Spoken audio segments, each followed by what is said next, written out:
महाराष्ट्र सरकारचे मंत्रिमंडळ राम दर्शनाला जाणार आहे। मुख्यमंत्री एकनाथ शिंदे यांनी या संदर्भात घोषणा केली आहे। अयोध्येमध्ये मंत्रिमंडळासह लवकरच मुख्यमंत्री एकनाथ शिंदे यांनी सर्व माहिती दिली आहे।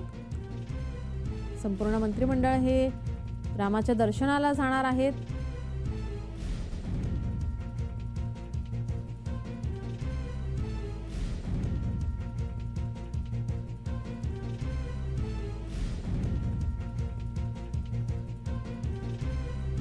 अयोध्या हे आमचं श्रद्धा आणि अस्मितेचा विषय आहे। त्यामुळे आम्ही दोघं तिघं जाऊन दर्शन घेण्याऐवजी आम्ही आमच्या सर्व मंत्रिमंडळाला आमदार, खासदार, लोकप्रतिनिधी, आमचे अधिकारी, रामभक्त, प्रभू रामचंद्रावर श्रद्धा असणारे सर्वजण या महाराष्ट्राच्या वतीने एकत्रित गेलो तर त्याचा एक वेगळा आनंद आम्हाला मिळेल आणि म्हणून आम्ही तसा निर्णय घेतला।